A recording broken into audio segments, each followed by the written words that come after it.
கல்யாணத்துக்கு முன்னாடி வரைக்கும் அப்பா வீட்டுல வைப்ரண்ட் மோடா இருப்போம். அங்கிட்ட அப்படி வந்துட்டோம்னு வச்சுக்கோங்க உங்க வீட்டுக்கு சைலண்ட் மோடு. வயலண்ட் மோடு அது எப்ப? அது உங்களால தான் நாங்க வயலண்ட் மோடுக்கே போறதே. அதை நீங்க ஞாபகம் வச்சுக்கோங்க. ஸ்விக்கி, ஜொமேட்டோ இப்ப யாருமே சமைக்கிறதே இல்லையா? சொல்லுங்க பாக்கலாம். அவன் தான் சமைக்கிறான். Medway Hospitals presents Behind Wood சிறப்பு நகைச்சுவை பட்டிமன்றம். கல்யாணத்தன்னைக்கு பார்த்தீங்கன்னா பொண்ணு மாப்பிள்ளையும் அன்னைக்கு வந்து போட்டோகிராஃபர் அங்கிருந்து எடுப்பார். பொண்ணு மாப்பிள்ளையும் சேர்ந்து நிற்க மாட்டான், கூச்சமா இருக்கும். அப்புறம் சேர்ந்தே நிற்க மாட்டான்.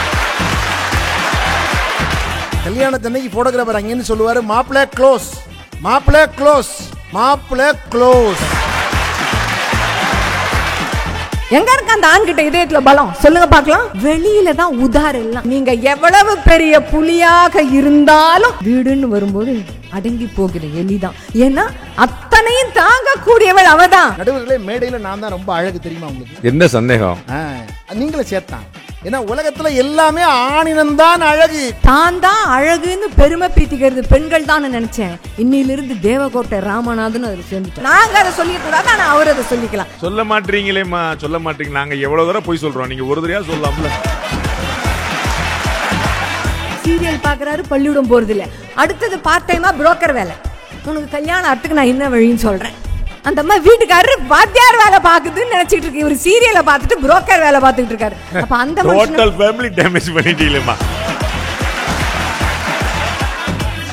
எதையும் தாங்கும் இதயம் ஆண்களா பெண்களா அப்படிங்கறதுல ஆண்களுக்கு தான் அப்படிங்கறதுல ஒன்னும் பெரிய விஷயம் கிடையாது. இந்த கல்யாணத்தன்னைக்கு பாத்தீங்கன்னா பொண்ணு மாப்பிள்ளையும் அன்னைக்கு வந்து போட்டோகிராஃபர் அங்கிருந்து எடுப்பார். பொண்ணு மாப்பிள்ளையும் சேர்ந்து நிக்க மாட்டாங்க, கூச்சமா இருக்கும்ல. அப்புறம் சேர்ந்தே நிக்க மாட்டாங்க. அது வேறையா? கல்யாணத்தன்னைக்கு போட்டோகிராஃபர் அங்கேருந்து சொல்லுவாரு, மாப்பிள்ளை க்ளோஸ், மாப்பிள்ளை க்ளோஸ், மாப்பிள்ளை க்ளோஸ். அவனுக்கு தெரிஞ்சிருக்கு. இத முதல்ல உலகத்துக்கு அறிவிக்கிறவரே அவர் தான், போட்டோகிராஃபர் தான். ஏன்னா வாழ்க்கையில என்ன ஒரு பெரிய விஷயம்னா, எங்க ஊர் பக்கத்துல பாருங்க, அந்த கல்யாணத்தன்னைக்கு பாத்தீங்கன்னா நடுவர் அவர்களே மாப்பிள்ளை குதிரையில வருவார். நான் ஒரு 80 வயசு பெரியவரை பார்த்து கேட்டேன், என்னையா மாப்பிள்ளை குதிரையில வர்றாரு எதுக்குன்னு கேட்டேன். கடைசியா தப்பிச்சு போறதுக்கு ஒரு வாய்ப்பு அப்படின்னாரு. லாஸ்ட் சான்ஸ் மிஸ் பண்ணிடாரு. இந்த கை கட்டின குரூப் பூரா தெரியாம குதிரையில ஏறி வந்தது. என்னன்னா ஒண்ணும் இல்ல, அன்னைக்கு பாக்குற ஒரு நண்பர் ஒருத்தர் விடாம அந்த கல்யாண பத்திரிகையை இடையறாம 1.5 மணி நேரம் பார்த்தார். நான் கேட்டேன், யார் பத்திரிகையை பாக்குறேன்னு. அவர் கல்யாண பத்திரிகையை அவரே பார்த்துக்கிட்டு இருக்காரு. கல்யாணம் முடிஞ்சு 25 வருஷம் ஆச்சே, ஏன் பாக்குறேன்னு. இல்ல எக்ஸ்பைரி டேட் போட்டுருக்கானு பாக்குறேன்னாரு. இது ஒண்ணுக்கு தாங்க உலகத்துல எக்ஸ்பைரி டேட்டே இல்லாத ஒரு வாழ்க்கையில தெரிஞ்சுங்க. என்ன ஒரு பெரிய விஷயம்னா, இந்த ஆண்கள் என்பவர்கள் இந்த உலகத்தில் எதையும் தாங்கும் இதயம் என்பதற்கு இவர்களை திருமணம் செய்து கொண்டு பல்வேறு விதமான இன்னல்களுக்கு மத்தியிலும் மகிழ்ச்சியாக வாழ்ந்து கரை சேர்கிறார்கள். ஒரே ஒரு செய்தி சொல்கிறேன், நீங்கள் ஆண்களுக்கு இந்த உலகத்தில் அழுவதற்கு கூட வாய்ப்பில்லை. பெண்கள் தான் ஒப்பாரி என்கிற இலக்கியத்தில் தங்கள் இதயத்தை அவர்கள் தாங்கள் பலவீனப்பட்ட இதயத்தால் அழுது தன் கணவன் இறப்பை கூட ஆன பலம் போச்சே, அஞ்சாத சொல் போச்சே, குதிரை பலம் போச்சே, கூசாத சொல் போச்சே, கூசாத அந்த அவருடைய ஆற்றல் போச்சேன்னு சொல்லி புலம்பக்கூடியவர்களாக பெண்கள் இருக்கிறார்கள் என்று சொன்னால், ஒப்பாரி வைத்த அழுதாவது தன்னுடைய அந்த இதயத்தில் இருக்கிற கனத்தை தீர்த்து கொள்ளுகிற வாய்ப்பு பெண்களுக்கு இந்த இயற்கையும் இந்த சமூகம் கொடுத்திருக்கிறது. ஆனால் ஆண்கள் தங்கள் ஆற்றாமையை வெளிப்படுத்திக் கொள்வதற்கு கூட வாய்ப்பில்லாத நிலைதான். நெஞ்சுரத்தோடு இதயத்தில் வலிமை மிக்கவர்களாக ஆண் சிங்கங்களாக இருக்கிற ஆற்றல் ஆண்களுக்கு தான் உண்டு. உங்களுக்கெல்லாம் வந்து இந்த ஆற்றாமையை போக்குறதுக்காக தான் நாங்க தமிழ்நாட்டில் 4000 டாஸ்மாக் கடை திறந்து வச்சிருக்கோம். நடுவர் அவர்களே, அதை போட்டுட்டு போனா தான் அங்க பேச முடியுது அவளோட. இது உள்ள என்னன்னா, உள்ள போன பிசாசு அங்க போனோன்னு பேய பார்த்தோன்னா சமமாயிடுது. ஏன்னா இங்க என்ன ஆகுதுன்னா, உள்ள போனோன்னா அவன் என்ன பண்றான், உள்ள ஒரு விஷயம் போனா தான் ஒரு தைரியமே வருதுன்னு வச்சுக்கோங்களேன். இப்ப என்ன ஒரு பெரிய விஷயம்னா, ஏன் வந்து இந்த உலகத்துல இந்த அதாவது நடுவர் அவர்களே, இந்த ஆண்கள் இருக்காங்கல்ல, இந்த ஆண்களுக்கு ஒரு பெரிய சிறப்பு என்னன்னா, ரொம்ப பேர் தெரியாம இருக்கிறோம். நடுவர்களே, மேடையில நான் தான் ரொம்ப அழகு தெரியுமா உங்களுக்கு? என்ன சந்தேகம்? நீங்களே சேர்த்தான். ஏன்னா உலகத்துல எல்லாமே ஆணினம்தான் அழகு. குயில் தான் கூவும், குயில் ஆண் குயில் தான் கூவும், பெண் குயில் கூவாது.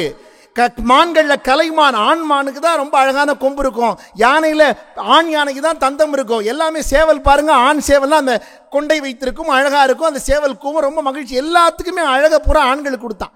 ஆனா மனுஷங்கள்ல மட்டும் ஏன் சார் பெண்கள் அப்படி அழகா படைச்சான்?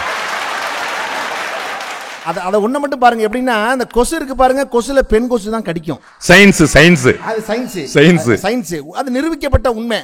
அதனால அது வீட்லையும் அதான் கிடைக்குது ரொம்ப. இதையும் தாங்கி ஒரு மனுஷன் வாழ்றான்னா என்ன ஒரு பெரிய விஷயம் தெரியுமாங்க? ஆண்களுக்கு இருக்கக்கூடிய பெரிய சிறப்பே எவ்வளவு துன்பத்திலும் அந்த குடும்ப தேரை ஓட்டக்கூடிய தலைமை பொறுப்போடு தன்னுடைய மனதை பக்குவப்படுத்தி வாழ்பவன் தான் ஒரு ஆண்மகன். எங்களுடைய தலைவர் வடிவேல் சொன்ன மாதிரி எவ்வளவு அடிச்சாலும் தாங்குவான். இதையும் தாங்குறான் பாருங்க. இவ்வளவு பிரச்சனையும் தாங்கி ஒரு மனுஷன் வாழ்றான்னா அது எவ்வளவு பெரிய விஷயம் பாருங்க.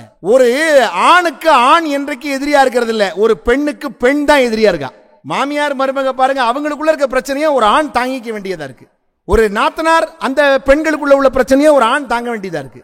அப்ப என்ன ஒரு பெரிய விஷயம்? லட்டு கொடுத்தால் மகிழ்ச்சி இல்லை, நகை நட்டு கொடுத்தால் மகிழ்ச்சி இல்லை, காசு மன துட்டு கொடுத்தால் மகிழ்ச்சி இல்லை, ஒருத்தருக்கு ஒருத்தர் விட்டு கொடுத்தால் தான் என்று ஆண்கள் வாழ்வதால் தான் இந்த குடும்பங்கள் இன்றைக்கும் நகர்ந்து கொண்டிருக்கிறது. அதுல என்ன ஒரு பெரிய விஷயம்? நடுவர்களே, நீங்க ஒரு ராட்டினம் ஒன்று, பெரிய ராட்டினம் ஒருத்தர் சுத்திட்டு இருந்தான். கணவன் மனைவி 2 பேரும் போனாங்க. ராட்டினம் சுத்துறவன் எவ்வளவுன்னு கேட்டான். 100 ரூபா அப்படின்னா. இந்த மனைவி 100 ரூபாயாங்க, ஆனால் சுத்தணும்னு ஆசை இருக்கு. உடனே அவன் சொன்னா, நீங்க சுத்துங்க, ஒரு 50 ரூபா வாங்கிக்கூடாதா? இல்லை 100 ரூபா தான். அவன் சரின்னு ஏறினாங்க. நான் ஒரே ஒரு விஷயம் உங்களுக்கு, நீங்கள் நான் வேகமாக சுற்றுவேன், சத்தம் மட்டும் போடாமல் 2 பேர் இருந்தீங்கன்னா 100 ரூபா உங்களுக்கு இலவசம்னா. நல்ல சான்ஸாக இருக்கே அப்படின்ட்டு 2 பேரும் ஏறினாங்கங்க. இவன் முடிஞ்ச மட்டும் நல்லா ஏற்றி ஆன் பண்ணி வேகமாக சுற்றினா பாருங்க. சுற்றி முடிச்சு கீழே இறங்கி வந்தோன்னு அந்த அம்மா முதல்ல வந்தது. இந்த ராட்டினம் சுற்றுறவன் கேட்டான், பரவாயில்லையம்மா, கத்தாம அமைதியா இருந்தீங்களே, பாராட்டுதலுக்குரிய விஷயமானா. உடனே அந்த அம்மா சொன்னிச்சு, கத்தலாம் தான் நினைச்சேன் ஒரு இடத்துல இருந்துச்சு. எப்ப நான் என் புருஷன் மேல இருந்து கீழே விழுந்தான், கத்தலாம் நினைச்சேன். அப்ப பாருங்க, கீழே விழுந்த புருஷனும் கத்தல. அதான் பெரிய ஆச்சரியம். என்னன்னா, பெரிய பெண்கள் இந்த மாதிரி விஷயத்துல தான் எதையும் தாங்கும் இதயமாக இருக்கிறார்களே ஒழிய, குடும்பத்தினுடைய மிக முக்கியமான விஷயங்கள் என்ன அப்படின்னா, ஒரு குழந்தைக்கான ஒரு மிக முக்கியமான எதிர்கால திட்டமாக இருக்கட்டும். நீங்க ஒரு பெரிய விஷயம் என்னன்னா, வேலைக்கு இன்னைக்கு பெண்கள்லாம் போறாங்க. நாங்களும் இன்னைக்கு வேலைக்கு போறோம், சம்பாதிக்கிறோம், உண்மைதான், யாரும் இல்லைன்னு சொல்லலை. ஆனா திடீர்னு எனக்கு வேலைக்கு போகணும்னு நோக்கம் இல்லைன்னா பெண்கள் அதுக்காக அந்த வேலையை விட்டுருவாங்க டப்புன்னு. ஆனால் நன்றாக தெரிந்து கொள்ளுங்கள், ஆண்களுக்கு வேலை விடுப்பு என்பதே கிடையாது. வாழ்நாள் வரையும் சம்பாதிக்க வேண்டிய ஒரு இனம், குடும்பத்திற்காக உழைத்து கொட்ட வேண்டிய ஒரு இனம். எவ்வளவு இயலாதென்று சொன்னாலும் கூட தன் சகோதரிக்காகவும் தன் தாய்க்காகவும் தன்னுடைய மகளுக்காகவும் தான் உழைத்து அந்த குடும்பத்திற்கு கொடுக்க வேண்டும் என்று பிறந்திருக்கிற ஒரு இனம் உண்டென்றால் அது ஆணினம் தான். நீங்க அதை மறுக்க முடியுமா? கேமராவை இந்த பக்கம் திருப்பினோடனே அந்த பக்கம் கை தட்டுறாங்க எல்லாரும். நம்ம வீட்டம்மா பாத்துருமோங்கிற பயத்திலேயே. நானே வீட்டில் பர்மிஷன் கேட்டு தான் வந்திருக்கேன். அது தெரியுதே, வெயில்ல இருக்கிற ஆள் பேசுற மாதிரியே தான் பேசுறீங்க.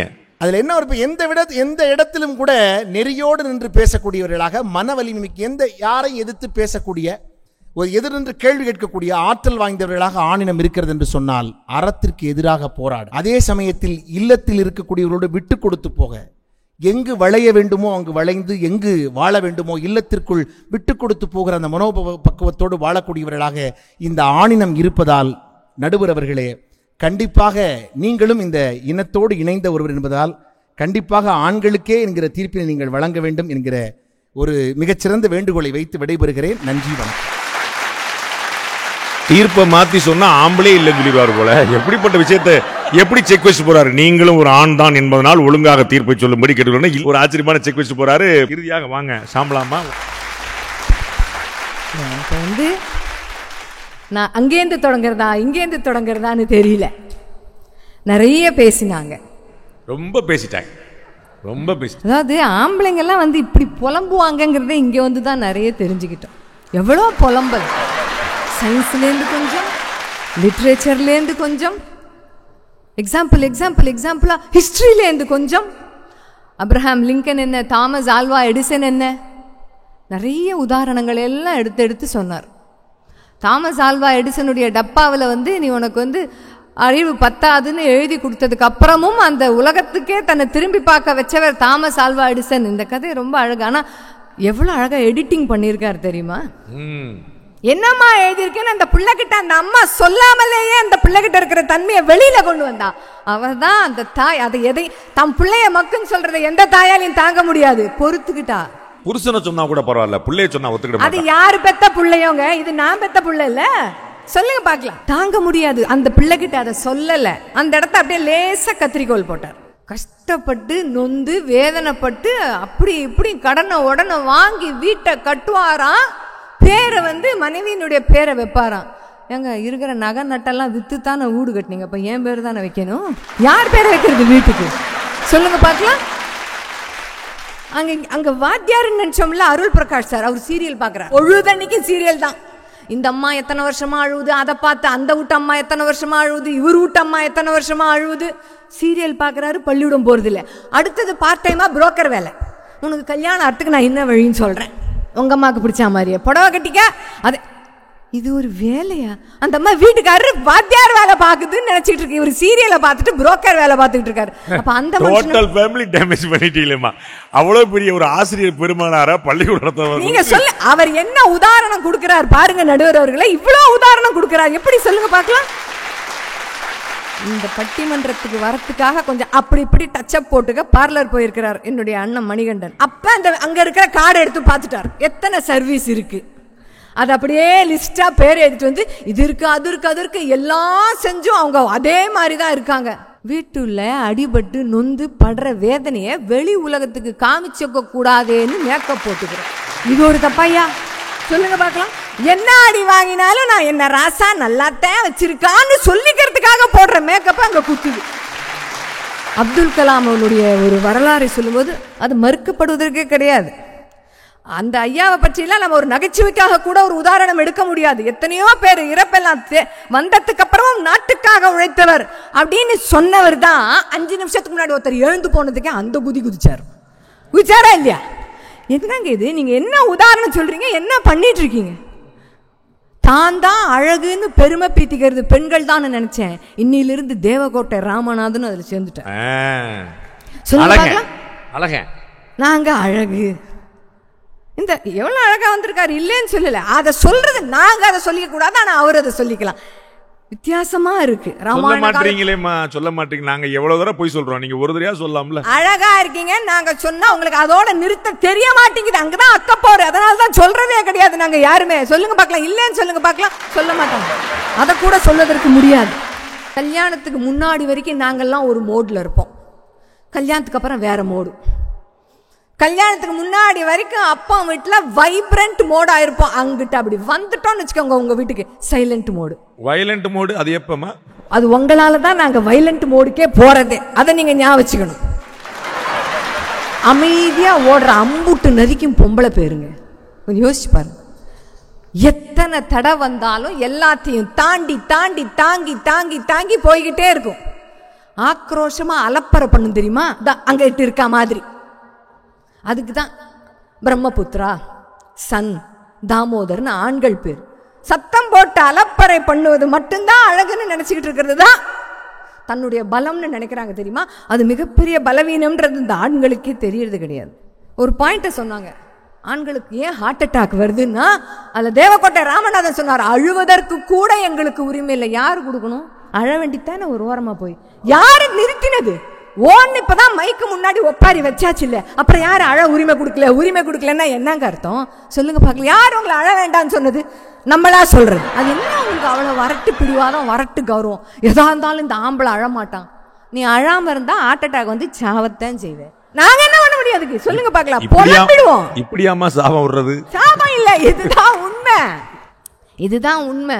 நெஞ்சுக்குள்ளேயே வச்சேன், நெஞ்சுக்குள்ளேயே வச்சு போராடினேன்.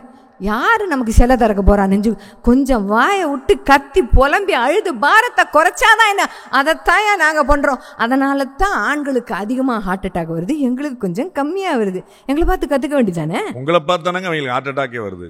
இதே சொல்லி எத்தனை நாளைக்கு ஓட்டுறது? உங்களுக்கு எல்லாம் ஒரு அடிமை வேணும், எல்லாத்துக்கும் சிக்கினாண்டா ஒரு அடிமை அப்படிங்கிற மாதிரி ஒருத்தி வேணும். ஆனா அவ அறிவாவும் இருக்கணும். எங்களுக்கு வாய்த்த அடிமைகள், திறமைசாலிகள். என்ன கொஞ்சம் வாய்தான், அதேதான் அடிமை பெண்ல சொன்ன அதே வசனம் தான். அவங்களுக்காக வேணுங்கும் போது அவ பேசணும், அவங்க ரிமோட் மாதிரி ஆஃப் பண்ணும்போது வாயை முடிக்கணும். பொறுமைங்கிறதே கிடையாது. மொட்டையா சொல்றேன், யாருக்குன்னு அப்புறம் நமக்கே புரியும்.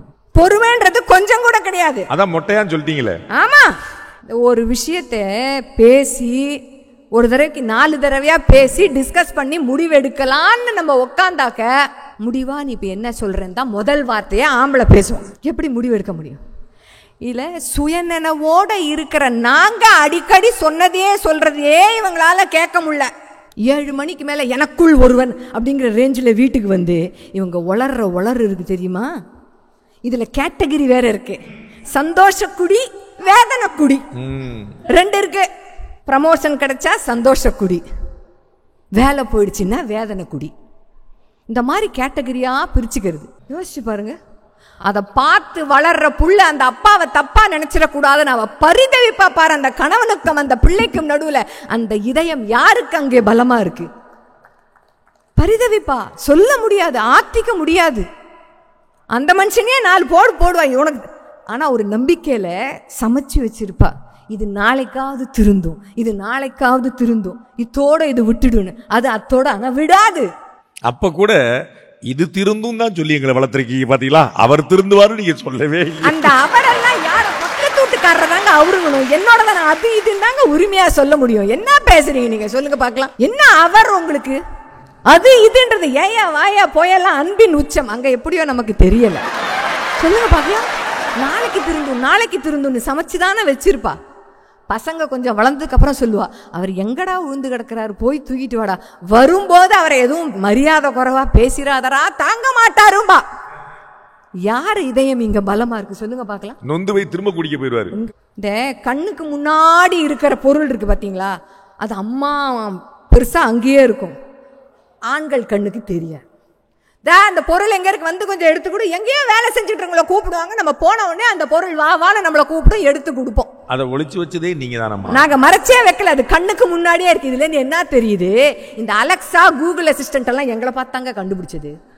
கண்ணு முன்னாடியே இருக்கிறது தெரியாது. அது எங்க இருக்கு சொல்லு, இது எங்க இருக்கு சொல்லு, இன்னைக்கு என்ன பண்றது சொல்லு, அங்க என்ன நடக்குது சொல்லு, எல்லாம் நாங்க நொந்து போய் தான் கண்டுபிடிச்சான் அலெக்சாவை. உடனே அவங்களுக்கு இப்ப யாருக்காவது பேச வாய்ப்பு இருந்தா அதையும் கண்டுபிடித்தது ஒரு ஆண் தானேன்னு ஒரு பாயிண்ட் எடுத்துட்டு வருவாங்க. அவ்வளவுதான் அவங்களுக்கு பேச தெரியும். அந்த கோபம் எங்களுக்கு வரவே கூடாது. மென்மையானவள், பூ போன்றவள், இதெல்லாம் அம்மாத்து அப்படி சொல்லி சொல்லியே பேட்டரி ஆஃப் பண்ணி வைக்கிறது. நீ கோவப்படலாமா, நீ சொல்ல. அதான் ஆண் மட்டும் கோவப்பட்டுக்கிட்டே போவோம். அந்த ஆண் கோவப்படும் போது பார்த்தீங்கன்னா நாம அப்படியே கேட்டுக்கிட்டே இருக்கணும். அது எப்படி கேட்கணும்னா, அவங்க சொன்னாங்க பாருங்க, அந்த முகத்தையே அப்படி வச்சுக்கிட்டு இருக்க, முகத்தை அப்படி வச்சுக்கவே கூடாது. கூத்தபீரான் வந்து இந்த குழந்தைகள் நிகழ்ச்சியெல்லாம் நடத்தும் போது முடிக்கும் போது ரேடியோவில் சொல்லி நம்ம கேட்டிருப்போம், தம்பி தங்கச்சி எப்போ சிரிச்சுக்கிட்டே இருக்கணும், சந்தோஷமா இருக்கணும், அந்த மாரி நம்ம மூஞ்சி வச்சுக்கணும். எப்போ அந்த ஆண் உச்சமாக கத்துவான் சண்டையில், அமைதியாக இருக்கணும். குறிப்பா நம்ம வீட்டு ஆட்களை குறை சொல்லும் போது நம்ம காதே கேட்காத மாதிரி உக்காந்துருக்கணும் தெரியுமா? அதுதான் அராஜகத்தின் உச்சம். அப்ப எவ்வளவு மனசு வலிக்கும். பார்த்து பார்த்து வளர்த்த அப்பா, செஞ்சு கொடுத்து கல்யாணம் செஞ்சு கொடுத்து மறுவீடு அமைச்ச அண்ணன் எல்லாரையும் வசப்பாடினாலும் காது கேட்காத மாதிரி உக்காந்துருக்கணும். அவங்க அத்தனை பேர் சேர்ந்தானுங்க ஏமாத்துனாங்க. ஆமா, ஏமாத்தினா அப்புறம் கேட்டா கொடுத்த பொருள் திரும்ப வாங்கப்படாதுன்றாங்க. அடே ஆமா, நீங்க உங்களுக்கு வர அடுத்தது. ஐயோ, இப்ப அவங்க வீட்டு ஆட்களை பத்தி ஒரு வார்த்தை எடுத்து சொல்லி பாருங்களேன், சரியா இல்ல அப்படின்னு ஒரு வார்த்தையை சொல்லிட்டு சட்டை எடுத்து மாட்டிக்கிட்டு சிங்கம் ஒன்று புறப்பட்டதேன்னு வெளில போயிடுவாங்க. என்னைக்காவது ஒரு நாள் சண்டை போடுற அன்னைக்கு நம்ம செருப்பை மாட்டிட்டு வெளியில போயிட்டான்னு என்ன ஆகும்? என்ன ஆகும்? போக மாட்டோங்கிற தைரியம். சட்டையை போட்டு வெளியில போயிட்டு கொஞ்ச நேரம் கழிச்சு பசிச்ச உடனே திருப்பி கொஞ்சம் கூட இல்லாம அப்படி தட்டை எடுத்து வச்சுட்டு போடு அப்படின்னு சாப்பிடுவாங்க. பாத்தீங்களா? சொல்ல மாட்டேன்னு எல்லாத்தையும் சொல்லிட்டீங்களேம்மா. அந்த வார்த்தையை நான் எடிட் பண்ணிட்டேன். இது எங்க போனாலும் சோத்துக்கு இங்க தான் வரும்னு தெரிஞ்சவ சமைச்சு வச்சிருக்காள, அவ இதயம் தான் அங்க பலமானது. நீங்க சொல்லுவீங்க, சத்தம் போட்டாலும் நாங்க அவ கையால தானே வாங்கி திங்கிறோம், அப்ப நாங்க தானே பலமானோன்னு. நம்ம வீட்டுக்கு தான் வந்து ஆகணும், யோசிக்கணும். இதெல்லாம் பேசுறது எல்லா உரிமையும் அவளுக்கு இருக்கு. முதல்ல கோபப்படுற உரிமை அவளுக்கு இருக்கு. இந்த ஆண்கள் எல்லாம் ஏன் தெரியுமா இவ்வளோ ஜாலியா உட்காந்து பேசிக்கிட்டு இருக்காங்க? அவங்களுக்கு இதயமாக இருப்பது அவர்கள் மனைவிகள் தான். கொஞ்சம் ஞாபகம் வச்சுக்கோங்க, அதுதான் உண்மை. உன்னை போட்டுதான் வாருன்னு இன்னைக்கு வாரினே அப்படின்னு போய் வீட்டுல இந்த 3 பேரும் சொன்னாலுமே நீங்க சொல்லாம யாரும் சொல்ல போறாங்க அப்படின்னு கம்முன்னு போறதுக்கு ஒரு ஆளு, சூடா சமைச்சு போட ஒரு ஆளு இருக்கிறதுனால தான் இருக்க முடியும். அந்த இளமை வேகத்துல மனைவியை என்ன வேணும்னாலும் பேசலாம், அவ தாங்குவா. ஆனா ஓஞ்சு போறான் பாத்தீங்களா ஆண், மொத்த சரணாகதின்னு போய் விழுறது அந்த மனைவி கிட்டத்தான். அதுதான் உண்மை. அவன் ஆட்டமா ஆடும்போதும் தாங்கினான், அவன் தள்ளாடும் போதும் அவனைத்தான் தாங்குவான். கொஞ்சம் 2 விதமான தள்ளாட்டத்தையும் தான் நான் சொல்றேன். அப்ப என்ன நினைப்பான் தெரியுமா அந்த ஆள்? நீ எப்படி இருந்தா என்ன? படிச்சாரு இல்ல லிஸ்ட் போட்டு, manicure, pedicure, eyebrow, facial, bleaching, எதுவுமே நீ பண்ணாம பாருங்க, எழுதி வச்சுதான் படிச்சாரு. நீங்க எவ்வளவு மனப்பாடமா சொன்னீங்க. அவர் சொன்னது அவ்வளவு. ஐயோ, நீங்க புரிஞ்சுக்கல. நாங்க பேசும்போது மணிகண்டனும் தேவக்கோட்டை ராமநாதனும் பேசிக்கிட்டே இருந்தாங்க, கவனிக்கல. அவர் பேசும்போது நான் கவனிச்சேன், ஞாபகமா சொல்றேன். சொல்லுங்க பார்க்கலாம். எதுவுமே பண்ணாம காய்ந்த புற்கட்டு அவள், கண்ணெல்லாம் குழி விழுந்து போச்சு, நடை தளர்ந்து போச்சு பொண்டாட்டிக்கு. ஆனாலும் எது எனக்கு இன்பம் நல்கும், பாரதிதாசன் சொல்றான் பாருங்க குடும்ப விளக்குல, முதியோர் அன்புல, முதியோர் காதல்ல இருக்கிறாள் என்கிற ஒன்று போதும். அவ்வளவுதான். எங்க இருக்க அந்த ஆண்கிட்ட இதயத்துல பலம்? சொல்லுங்க பார்க்கலாம். வெளியில தான் உதார் எல்லாம், அதார் உதார் எல்லாம் வெளியில. இல்ல அருள் பிரகாஷ் சொல்றாரு, எலி சயின்டிஸ்டே நாம தான் உருவாக்குறோம். எலியா? எலியும் சயின்டிஸ்ட் வைக்கிற கம்பேரிசன், எலிக்கும் எலிக்கும் வைக்கணும், சயின்டிஸ்டுக்கும் எலிக்குமா வைக்கிறது? என்ன உதாரணம் இது? எலியோ சயின்டிஸ்டோ, நீங்க எவ்வளவு பெரிய புலியாக இருந்தாலும் வீடுன்னு வரும்போது அடங்கி போகிற எலிதான். ஏன்னா அத்தனையும் தாங்கக்கூடியவள் அவதான். உங்களுக்கு ஒரு டிரான்ஸ்பரே வந்துடுச்சுன்னு வச்சுக்கோங்க, எந்த ஊருங்க? பார்க்காத ஊருங்க, அங்க பிள்ளைங்களுக்கு நல்ல பள்ளிக்கூடம் இருக்கா, மூட்டை முடிச்ச கட்டிக்கிட்டு மனசுலயே அந்த ஊர்ல வாழ ஆரம்பிச்சிருவா. அட இந்த வீட்டுக்காரம்மாவுக்கு ஒரு டிரான்ஸ்ஃபர் வருதுன்னு வச்சுக்கோங்களேன், இந்த வேலைக்கு போகணுமா என்ன, விட்டுறேன், டிரான்ஸ்ஃபர் சரி வராது, அதையும் தாங்கிப்பேன். நான் தான் சொன்னேன்ல, அவ வைப்ரண்ட் மோட்லேருந்து சைலண்ட் மோடுக்கு போவா. இந்த மாதிரி முடிவுகளை எடுக்கும் போது வைலண்ட் மோட்ல இருந்தா கூட சைலண்ட் மோட்ல இருக்கிறது நாங்க தான். எந்த ஆணாவது ஒய்ஃபுக்கு நல்ல வேலை கிடைச்சிருச்சு, என் வேலையை விட்டேன் டிரான்ஸ்ஃபர் ஆகிட்டு போறேன்னு போய் பார்த்துருக்கோமா? போனது கிடையாது. சரி, அதையும் விட்டுருங்க. ஒரு நாள் வீட்டு வேலை, இந்த ஜென்டில்மேன்ல இந்த ஒரு நாள் முதல்வன் சொல்றாங்க இல்லையா, ஒரே ஒரு நாள் வீட்டு வேலை 24 hours செய்ய சொல்லுங்க. வேணாங்க, நாங்க ஒரு நாள் ஏரோப்ளேன் மோட்ல போயிட்டோம், எங்களுக்கு ஜுரம், எந்திரிக்கவே முடியல, என்ன பண்ணுவீங்க? அந்த பாலை காய்ச்சறதுக்குள்ள இவர் மேடையில மணிகண்டன் நான் அத்தனை ததிங்கினத்தோமும் அடுப்படியில் ஆடணும், பொங்கி வழியும். பொங்கி வழிஞ்சா பரவாயில்ல, அந்த அடுப்பை துடைக்கிறதுக்குள்ள தலைவேதனை. எங்க ஒரு 10 பேருக்கு இட்லி ஊத்திட்டு இட்லி தட்டை ஊற வச்சு தேய்ச்சி பாருங்க பார்க்கலாம், நறுக்கு நறுக்குன்னு நகக்கண்ணில் ஏறும். யார் செய்யுது? எல்லா வேலையும் முடிச்சிட்டோம், எல்லா வேலையும் முடிச்சிட்டோம்னா நீண்டுகிட்டே போகும். வீட்டில் இருக்கிற அட்சய பாத்திரம், குறிப்பா கிச்சன்ல சிங்க் பாத்திரம் இல்ல. இந்த ஆண்களுக்கு உதவி செய்யறதுன்னா என்ன, பொறுப்பா இருக்கிறதுனா என்னன்னு தெரியாது வித்தியாசம். இந்த அமௌண்ட் ஸ்பூன் அப்படி தேய்ச்சி கொடுத்துட்டு, என் ஒய்ஃபுக்கு நான் அவ்வளோ ஹெல்ப்பாக இருந்தேன், நான் தான் எல்லா ஹெல்ப்பும் பண்ணுறேன். ஹெல்ப்னு என்ன தெரியுமா? நீங்கள் சொன்னீங்க பாருங்க, ஏஜிஎஸ் வீட்டம்மா, அவங்க வீட்டில் போய் 10 தேய்ச்சி கொடுத்தாதான் ஹெல்ப்பு, பக்கத்து வீட்டில் போய் 10 தேய்ச்சி கொடுத்தாதாங்க ஹெல்ப்பு.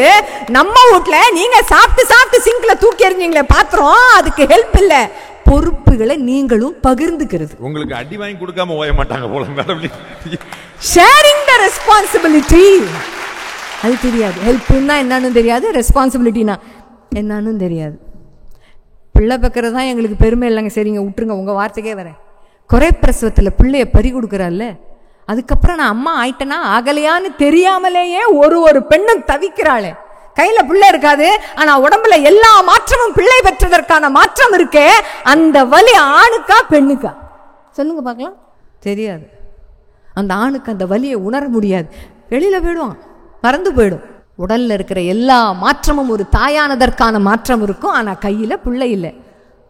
கல்யாணம் ஆன உடனே குழந்தை பிறக்கலன்னா ஒன்றும் இல்லையா அப்படின்னு எந்த ஆணை பார்த்து இந்த சமூகம் கேட்கிறது? சொல்லுங்க பார்க்கலாம். என்னப்பா ஒன்றும் விசேஷம் இல்லையா? எங்க கேட்குது அந்த சமூகம்? அந்த பெண்ணை பார்த்து கேட்கிறது. என்ன குறை அவகிட்ட மட்டும்தான் இருக்குமா? அந்த வலி ஒரு ஆணுக்கு தெரியுமா? எந்த வலியுமே தெரியாது. இது எல்லாத்தையும் மீறி வாய் ஓயாம பேசுற ஒரு பெண், பார்த்து பார்த்து எல்லாருக்கும் செய்கிற ஒரு பெண், அது எந்த வயசாக இருந்தாலும் சரி, மனைவியாகவோ அக்காவாகவோ மகளாகவோ யாராக இருந்தாலும் சரி, அங்கீகாரம்ங்கிறது அவளுக்கு ஒரு நாளும் வீட்டில் கிடைப்பதே கிடையாது, கிடைக்காது. சூப்பர், நல்லா சமைச்சிருக்கேன்னு ஒரு வார்த்தை சொல்ல உடனே சொல்லுவாங்க. சமைச்சா தானே உடனே நம்மால் சொல்லுவார், நடுவில் சொல்லலாம் பார்த்தேன். அந்த சுதந்திரம் கூட, கமெண்ட் அடிக்கிற சுதந்திரம் கூட எங்களுக்கு இல்லையம்மா. ஸ்விக்கி ஜொமேட்டோ, அப்ப யாருமே சமைக்கிறதே இல்லையா? சொல்லுங்க பார்க்கலாம். அவன் தான் சமைக்கிறான்? கண்டிப்பா இல்லை. ஒரு விழுக்காடு. நீங்க இந்த அரசியல் எல்லாம் அலசி அலசி பர்சன்டேஜா பேசி பேசி கொஞ்சோண்டு பர்சன்டேஜ் அப்படி ஜூம் பண்ணி காமிக்க கூடாது. எத்தனை பேர் இன்னும் சமைக்கிறோம்? இப்பெல்லாம் நீங்களாம் வீட்டுக்கு போகும்போது ஜொமேட்டோலேருந்து பார்சல் வாங்கிட்டு போயிடுவீங்களா? வீட்டில் சமைச்சு வச்சிருக்க மாட்டாங்க. நான் கூசாமல் எப்படி போய் சொல்ல முடியுது? இந்த மாதிரி ஆளுங்களோட தான் நாங்கள் இதயத்தை ஸ்ட்ராங்காக வச்சுக்கிட்டு காலத்தை தள்ளிக்கிட்டு. கொஞ்சம் யோசிச்சு பாருங்க. நான் ஒன்று சொல்லி முடிக்கிறேன். ஆண்கள் எதையும் தாங்கும் இதயம் கொண்டவர்கள் கிடையாதுன்னு நான் சொல்லலை. இருந்தா நல்லா அவங்க எதையும் தாங்கும் இதயம் கொண்டு எங்களுக்கு கொஞ்சம் பாரம் குறையும். 50-50 ஷேர் எடுத்துப்போம், அவ்வளோதான். ஆனால் எதுவுமே செய்யாமல் எல்லாத்தையும் நான் தான் தாங்கினேன்னு இந்த வேஷம் கட்டிக்கிட்டே, அதுவும் ராஜா வேஷம் கட்டிக்கிட்டே காலத்தை ஓட்டக்கூடாது. அமைதியாக ஒரு ஆள் வீட்டில் தாங்கிக்கிட்டு இருக்குன்ற தைரியத்தில் முழங்கின அத்துணை சிங்கங்களுக்கும் என்னுடைய மனதார்ந்த வாழ்த்துக்களை சொல்லி வாய்ப்பு கொடுத்த இந்த மெட்வே ஹாஸ்பிட்டல் மற்றும் பிஹைண்ட் வுட்ஸ் சேனலுக்கும் நன்றியை தெரிவித்துக் கொள்கிறேன். நேற்றைய பொழுது அனுபவம், இன்றைய பொழுது நிச்சயம், நாளைய பொழுது நம்பிக்கையோடு இருங்கள். நன்றி, வணக்கம். பிஹைண்ட் வுட்ஸ் சிறப்பு நகைச்சுவை பட்டிமன்றம். டைட்டில் ஸ்பான்சர் மெட்வே ஹாஸ்பிட்டல்ஸ், ஆரோக்கியத்திற்கான சிறந்த வழி. Medway hospitals presents behind woods சிறப்பு நகைச்சுவை பட்டிமன்றம்.